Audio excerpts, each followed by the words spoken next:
Isn't that illegal? Hello children. Christmas is a time for stories, and some of the best fairy tales ever written are found in a big old book called the Holy Bible.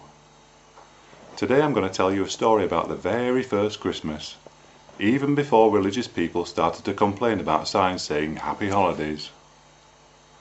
Long ago and far away, in a town called Nazareth, there lived a woman called Mary, who was engaged to be married to Joseph, a local carpenter. Now, although Mary was still a virgin, Joseph had been to second base a few times already, and technically a blowjob didn't count under ancient Jewish temple law. One day, someone who called himself the Angel Gabriel arrived in town. Gabriel had heard about Mary's love of kosher meat and went to see Mary. He waited until he knew that Joseph was away on business for a couple of days and wouldn't disturb them. But he told Mary that God had sent him and that he had a message for her. Mary was sceptical. "Look, I don't want a copy of the Watchtower, so just fuck off and talk about God somewhere else."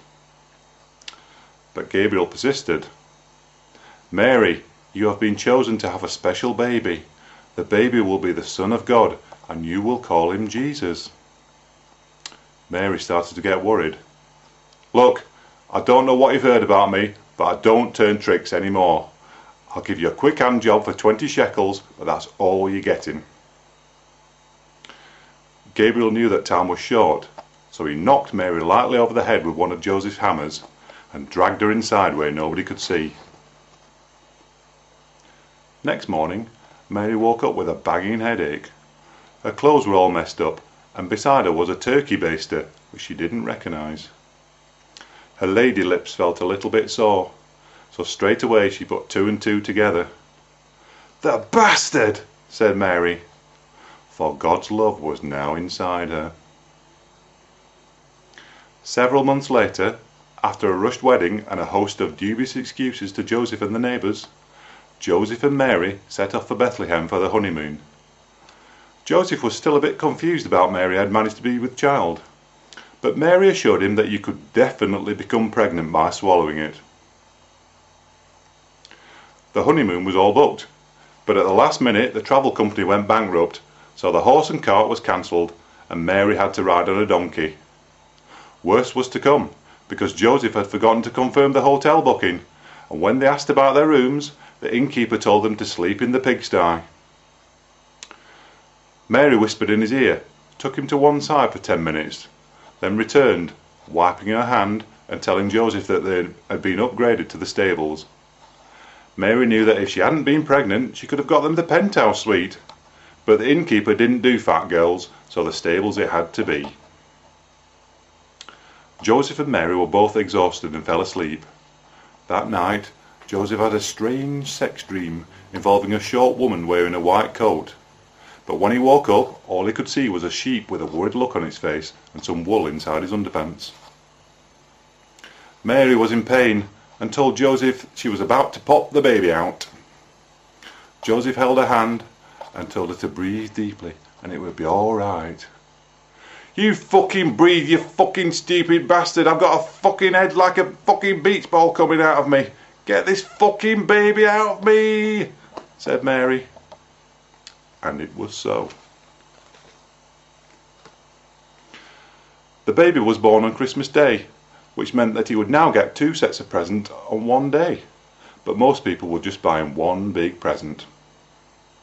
"Jesus Christ, that fucking hurts," said Mary. And hearing this, Joseph said that sounded like a good name for a baby, so that was that sorted out. Over on a hillside, some shepherds had been drinking and decided to go into town on a pussy hunt.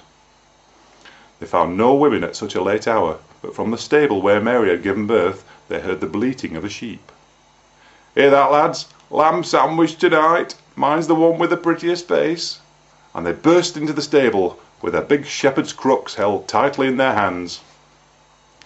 "What the fuck are you doing here?" said Joseph. "Can't you see my wife's given birth to the Son of God?"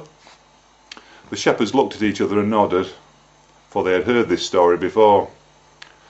"Gabriel," they agreed, "the crafty bastard." Meanwhile, 3 wise men had been following a bright star in the sky. I'm telling you, it's a fucking meteorite, said one of them. And I say it's Venus in conjunction with Mars, said another. You get Venus shoved right down your face, said the third. Stop arguing, I think we're here. The first wise man read the sign. Son of God Hotel, this is the place. Where's the baby? Wise man number 2 pointed to another sign. Deliveries, round the back. Come on, they're in the stable. Mind that cow shit. Oh, too late. What happened then was not nearly as funny as that scene from Monty Python's Life of Brian, so we take up the story much later. King Herod heard about the birth of the King of the Jews, and he sent his men to kill all the babies in Bethlehem. Although they tried to escape, Jesus, the baby Jesus, was sadly killed.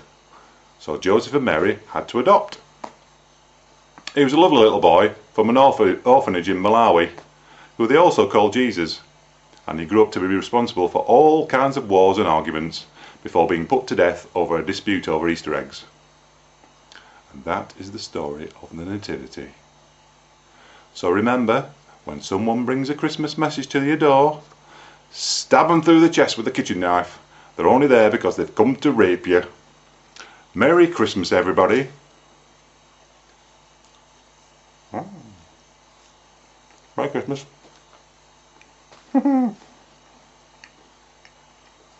pie. Lovely.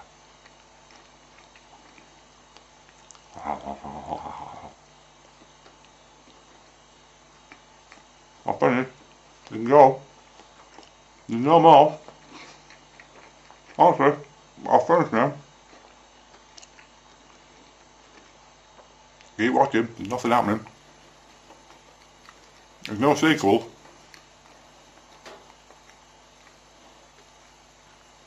Are